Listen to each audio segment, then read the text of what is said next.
नमस्कार। दिन भर की बड़ी खबरों में आपका स्वागत है। मैं हूं आंचल। आज इस बुलेटिन में बात होगी ट्रंप के दावे पर अमेरिका में उठे सवालों की, मोदी सरकार पर कांग्रेस अध्यक्ष के बड़े आरोपों की, देखेंगे चुनाव आयोग के बड़े फैसले को, तेजस्वी यादव के बिहार सरकार पर हमले को, जानेंगे क्यों बुलडोजर एक्शन पर सख्त हुआ कोर्ट, और बुलेटिन के आखिर में देखेंगे तलाक पर कोर्ट के बड़े फैसले को। लेकिन दिन भर की तमाम बड़ी खबरों से पहले एक नजर आज की सुर्खियों पर। सीबीएसई का बड़ा ऐलान, 2026 से 10वीं में 2 बार होगी बोर्ड परीक्षा, जनवरी और मई में होंगे 2 चरण। अकाली दल के नेता विक्रम सिंह मजीठिया गिरफ्तार, ड्रग्स और आय से अधिक संपत्ति मामले में की गई गिरफ्तारी, मजीठिया ने आम आदमी पार्टी पर लगाया साजिश का आरोप। वंचित बहुजन अघाड़ी नेता की अर्जी बॉम्बे हाईकोर्ट ने की खारिज, शाम 6 बजे के बाद हुई वोटिंग को दी थी चुनौती, महाराष्ट्र चुनाव में 6 बजे के बाद पड़े थे 76 लाख वोट। हरे निशान पर बंद हुआ शेयर बाजार, 700 अंकों की बढ़ोतरी के साथ 82,755 पर बंद हुआ सेंसेक्स, तो वहीं 200 अंकों की बढ़ोतरी के साथ 25,244 पर बंद हुआ निफ्टी। ये तो थी सुर्खियां। अब बात आज की सबसे बड़ी खबर की। ईरान इजराइल की जंग के बीच ईरान के परमाणु ठिकानों पर अमेरिका इजराइल के हमलों की पहले से ही हर तरफ निंदा हो रही है, लेकिन इस हमले को लेकर जो दावा अमेरिका की तरफ से किया गया था, अब अमेरिका की खुफिया विभाग की एक रिपोर्ट ने ही उसकी पोल खोल दी है। इस बीच ईरान की संसद में बड़ा प्रस्ताव पारित किया गया है, जिससे इजराइल से लेकर अमेरिका तक हड़कंप मच गया है। तो क्या है पूरी खबर, देखिए इस रिपोर्ट में। ईरान इजराइल की जंग को लेकर अमेरिका बुरी तरह से घिर गया है और अब अमेरिकी राष्ट्रपति डोनाल्ड ट्रंप एक बार फिर ईरान को धमकी दे रहे हैं। उन्होंने कहा कि अगर ईरान ने अपना न्यूक्लियर प्रोग्राम फिर से शुरू किया तो हम फिर हमला करेंगे। ट्रंप का ये बयान ऐसे वक्त पर आया है जब पहले से ही ईरान के परमाणु ठिकानों पर अमेरिकी हमलों को लेकर उनके दावों पर सवाल खड़े हो गए हैं। अमेरिका ने 21 से 22 जून की रात को ईरान की 3 प्रमुख न्यूक्लियर साइट्स फोर्दो, नतांज और इस्फहान पर हमला किया था। ट्रंप का दावा था कि अमेरिका ने ईरान के परमाणु ठिकानों को तबाह कर दिया है, लेकिन अमेरिकी रक्षा मंत्रालय पेंटागन की खुफिया शाखा रक्षा खुफिया एजेंसी की ही एक रिपोर्ट ने उनके इस दावे की पोल खोल दी है। इस रिपोर्ट को पब्लिश करते हुए CNN और न्यूयॉर्क टाइम्स ने दावा किया कि अमेरिकी हमलों से ईरान के परमाणु ठिकानों पर उसके न्यूक्लियर प्रोग्राम को कोई ठोस नुकसान नहीं पहुंचा है। उनका परमाणु कार्यक्रम बस कुछ महीनों के लिए डिले होगा और ईरान ने भी साफ कर दिया है कि वो अपना परमाणु कार्यक्रम बंद नहीं करेगा। ईरान के विदेश मंत्री अब्बास अराक्ची ने कहा कि हमने इस तकनीक को हासिल करने के लिए बहुत मेहनत की है, हमारे वैज्ञानिकों ने बलिदान दिए हैं। और यही नहीं, ईरान अब संयुक्त राष्ट्र परमाणु निगरानी संस्था अंतर्राष्ट्रीय परमाणु ऊर्जा एजेंसी यानी IAEA के साथ सहयोग तोड़ने की तैयारी भी कर चुका है। इसे निलंबित करने के लिए ईरान की संसद में पारित विधेयक को मंजूरी दे दी गई। विधेयक के मुताबिक निगरानी कैमरे लगाना, निरीक्षण की इजाजत देना और IAEA को रिपोर्ट पेश करना तब तक निलंबित रहेगा जब तक परमाणु सुविधाओं की सुरक्षा की गारंटी नहीं दी जाती। जिसके बाद ट्रंप ने ईरान पर दोबारा हमला करने की चेतावनी दी है, जिसे उनकी बौखलाहट के रूप में देखा जा रहा है। ईरान इजराइल की जंग ने पूरी दुनिया को बेचैन कर दिया था। इजराइल में कई इलाकों में आपातकाल घोषित कर दिया गया था। भारत में भी 1975 में आपातकाल लागू किया गया था, जिसके आज 50 साल पूरे हो गए। एक तरफ बीजेपी ने इस मुद्दे को उछालने की कोशिश की, तो वहीं दूसरी तरफ इसके पलटवार में कांग्रेस ने भी बीजेपी और RSS पर निशाना साधा। पार्टी अध्यक्ष मल्लिकार्जुन खड़गे ने सरकार की नाकामी पर सवाल उठाए और साथ ही संविधान विरोधी रवैये का आरोप भी लगाया। तो और क्या कुछ कहा खड़गे ने, देखिए इस रिपोर्ट में। 25 जून 2025 को इमरजेंसी के 50 साल पूरे होने पर कांग्रेस अध्यक्ष मल्लिकार्जुन खड़गे ने केंद्र की बीजेपी सरकार पर तीखा हमला बोला।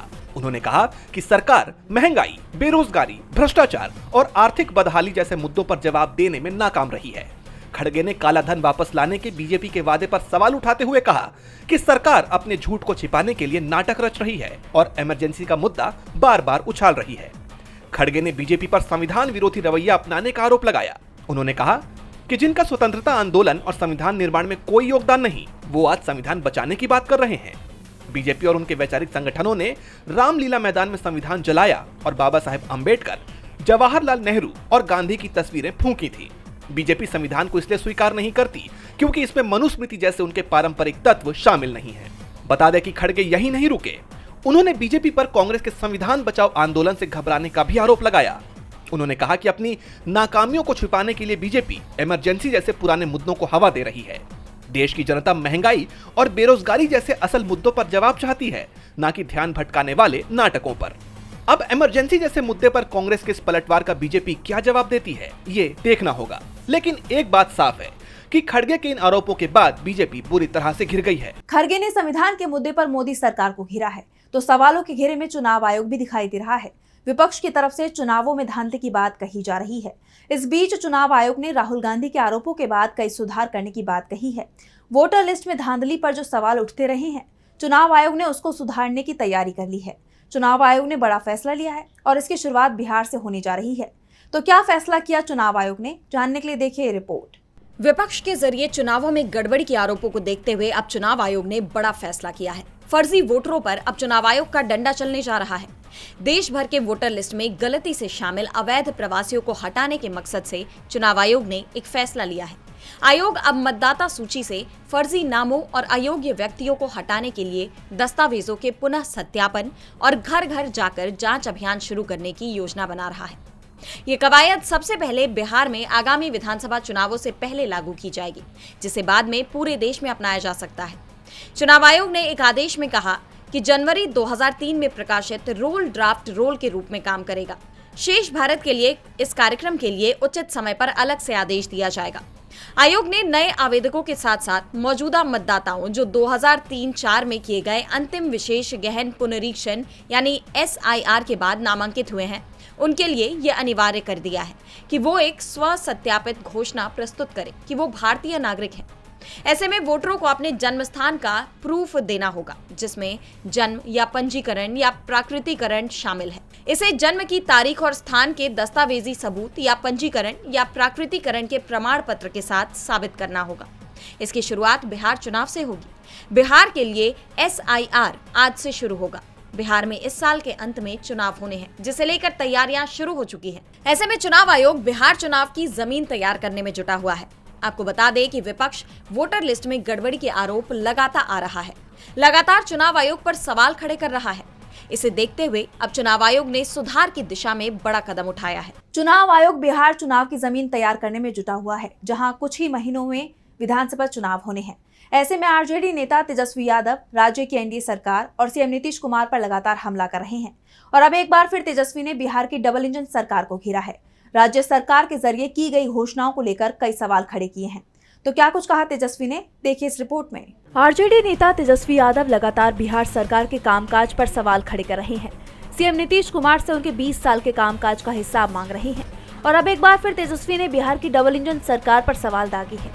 उन्होंने एक्स पर पोस्ट के जरिए राज्य सरकार द्वारा हाल ही में की गई घोषणाओं को लेकर सरकार को घेरा है। उन्होंने एक्स पर पोस्ट किया, महागठबंधन की मजबूती, जनता में बदलाव का निश्चय एवं चुनाव में प्रत्यक्ष हार देखकर अचेत मुख्यमंत्री की मानसिक अनुपस्थिति में भ्रष्ट भूंजा पार्टी अब कुछ भी माने, कुछ भी घोषणा कर सकती है, करा सकती है। भ्रष्ट भूंजा चौकड़ी इतनी डरी हुई है कि बिहार में प्रत्येक घर का अलग स्कूल, हर गांव का अलग सूरज, अलग स्टेशन, अलग अस्पताल, अलग हवाई अड्डा, अलग विभाग भी बनाने की घोषणा कर सकती है। तेजस्वी ने आगे कहा कि जो मुख्यमंत्री 5 साल में 5 बार शपथ लेता हो, उनकी कोई बात भरोसे के लायक है ही नहीं।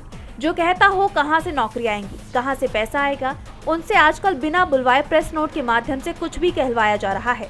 इसके साथ ही तेजस्वी ने ये भी कहा कि हमसे पूछा जाता था कि कहां है 10 लाख नौकरियां, कहां से देंगे नौकरी, पैसा कहां से आएगा।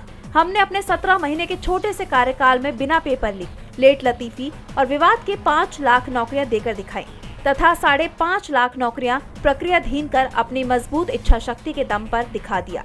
अब सरकार कई सवालों से घिर गई है। तेजस्वी के आरोपों से बिहार सरकार बुरी तरह से घिर गई है, तो बुलडोजर एक्शन शुरुआत से ही विवादों में घिरा हुआ है। यहाँ तक कि सुप्रीम कोर्ट कई बार नाराजगी जाहिर कर चुका है। उसी कड़ी में अब ओडिशा हाईकोर्ट ने भी बुलडोजर एक्शन के खिलाफ सख्ती दिखाते हुए बड़ा फैसला सुनाया है। तो क्या है मामला, क्यों आग बबूला हुआ कोर्ट, जानने के लिए देखिए ये रिपोर्ट। उड़ीसा हाईकोर्ट ने बुलडोजर कार्रवाई के खिलाफ कड़ा रुख अपनाते हुए राज्य सरकार को 10 लाख रुपए का मुआवजा देने का आदेश दिया है। हाईकोर्ट के इस आदेश के बाद से उन राज्यों की सरकारें परेशान हैं, जहां सबसे ज्यादा बुलडोजर कार्रवाई होती है। बता दें कि मुआवजा एक सामुदायिक केंद्र की संपत्ति को गैर कानूनी ढंग से गिराए जाने के मामले में दिया गया है। कोर्ट ने यह भी निर्देश दिया है कि इस मुआवजे में से 2 लाख रुपए तहसीलदार की वेतन से वसूले जाएं, जिन्होंने यह आदेश जारी किया था। हाईकोर्ट ने प्रशासनिक जवाबदेही तय करने के इरादे से तहसीलदार से वसूली का फैसला सुनाया है। यही नहीं, हाईकोर्ट ने सरकार को फटकार लगाते हुए कहा कि ये कार्रवाई न्यायिक आदेशों की स्पष्ट अवहेलना थी और कार्यपालिका की शक्ति का दुरुपयोग दर्शाती है। कोर्ट ने इसे कार्यपालिका की मनमानी और कानून के शासन के खिलाफ बताया। अब हाई कोर्ट की इस टिप्पणी को बीजेपी शासित राज्यों के लिए भी माना जा रहा है, क्योंकि हर कोई जानता है कि बुलडोजर जस्टिस की व्यापक पैमाने पर शुरुआत उत्तर प्रदेश से हुई थी। मुख्यमंत्री योगी आदित्यनाथ की सरकार ने कई अपराधियों के घर पर बुलडोजर चलवाए। हालांकि उनकी सरकार को सुप्रीम कोर्ट से फटकार का सामना भी करना पड़ा, लेकिन आज भी उत्तर प्रदेश में ये एक्शन जारी है। उत्तर प्रदेश के बाद मध्य प्रदेश में भी बड़े पैमाने पर ऐसी कार्रवाई देखने को मिली थी। अब ऐसे में लगातार कोर्टों की तरफ से बुलडोजर एक्शन के खिलाफ जताई जा रही नाराजगी बीजेपी सरकार के लिए चिंता बढ़ाने वाली है। हाईकोर्ट का फैसला सुर्खियों में बना हुआ है, तो चर्चा इस वक्त शुभांशु शुक्ला के स्पेस मिशन की भी हो रही है। 25 जून को आसमान में इतिहास रच दिया गया। भारतीय वायुसेना के ग्रुप कैप्टन शुभांशु शुक्ला समेत 3 और एस्ट्रोनॉट्स अमेरिका के कैनेडी स्पेस सेंटर से इंटरनेशनल स्पेस स्टेशन के लिए रवाना हुए। लॉन्च होने के बाद कैप्टन शुभांशु ने देशवासियों के लिए एक अहम मैसेज भी दिया। तो क्या है इस ऐतिहासिक लॉन्चिंग को लेकर पूरी खबर, जानने के लिए देखिए ये रिपोर्ट। 25 जून को भारतीय वायुसेना के ग्रुप कैप्टन शुभांशु शुक्ला ने इतिहास रच दिया। वो एक्सियम मिशन के पायलट के रूप में अंतर्राष्ट्रीय अंतरिक्ष स्टेशन यानी ISS के लिए रवाना हुए। उनके साथ 3 अन्य अंतरिक्ष यात्रियों ने भी ये यात्रा शुरू की। भारतीय समय अनुसार दोपहर 12 बजे फ्लोरिडा के नासा कैनेडी स्पेस सेंटर से स्पेसएक्स के फॉल्कन 9 रॉकेट ने ड्रैगन कैप्सूल के साथ उड़ान भरी। ये कैप्सूल 26 जून को शाम 4:30 बजे ISS से जुड़ेगा। शुभांशु ISS पहुंचने वाले पहले भारतीय और 1984 में राकेश शर्मा के बाद अंतरिक्ष में जाने वाले दूसरे भारतीय हैं। नासा और इसरो के बीच हुए समझौते के तहत उन्हें चुना गया। ये मिशन न सिर्फ भारत बल्कि पूरे विश्व के लिए गर्व का मौका है। एक्सियम 4 मिशन का मकसद अंतरिक्ष में शोध करना और नई तकनीकों का परीक्षण करना है। अंतरिक्ष यात्रियों का दल माइक्रोग्रेविटी में वैज्ञानिक प्रयोग करेगा, जो भविष्य में अंतरिक्ष अनुसंधान के लिए अहम होंगे। साथ ही ये मिशन प्राइवेट स्पेस ट्रैवल को बढ़ावा देने और भविष्य में एक्सियम स्पेस में कमर्शियल स्पेस स्टेशन बनाने की योजना का हिस्सा है। स्पेसक्राफ्ट ने ठीक दोपहर 12:01 पर उड़ान भरी। स्पेसक्राफ्ट के अंदर से शुभांशु शुक्ला ने पहला मैसेज दिया। नमस्कार मेरे प्यारे देशवासियों, व्हाट आर राइट। 41 साल बाद हम वापस अंतरिक्ष में पहुंच गए हैं और कमाल की राइड थी। इस समय हम 7.5 किलोमीटर प्रति सेकंड की रफ्तार से पृथ्वी के चारों तरफ घूम रहे हैं। मेरे कंधे पर मेरे साथ मेरा तिरंगा है, जो मुझे बता रहा है कि मैं अकेला नहीं हूँ, मैं आप सबके साथ हूँ। इस मिशन में अंतर्राष्ट्रीय सहयोग भी खास है। विभिन्न देशों के अंतरिक्ष यात्री एक साथ काम करेंगे। मिशन के दौरान शुभांशु और उनकी टीम अंतरिक्ष से शिक्षा और जागरूकता फैलाने के लिए भी गतिविधियां करेंगे, जो खास तौर पर युवाओं को प्रेरित करेगा। ये यात्रा भारत के अंतरिक्ष सपनों को नई ऊंचाइयों तक ले जाने वाली है। शुभांशु शुक्ला की ये उपलब्धि हर भारतीय के लिए गर्व का विषय है और ये दर्शाती है कि भारत अंतरिक्ष क्षेत्र में कितनी तेजी से आगे बढ़ रहा है। और बुलेटिन के आखिर में देखेंगे तलाक पर कोर्ट के बड़े फैसले को। हाल ही में सुप्रीम कोर्ट ने 3 तलाक को खत्म करने का ऐतिहासिक फैसला लिया था, जिसे महिलाओं के जीवन को बेहतर बनाने की दिशा में काफी अहम माना गया।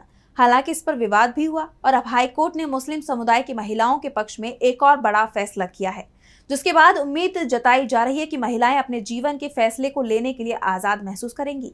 तो क्या है कोर्ट का फैसला, जानने के लिए देखिए ये रिपोर्ट। तेलंगाना हाईकोर्ट ने एक अहम फैसले में कहा कि मुस्लिम महिलाएं खुला के जरिए अपने पति से बिना उनकी इजाजत के तलाक ले सकती हैं।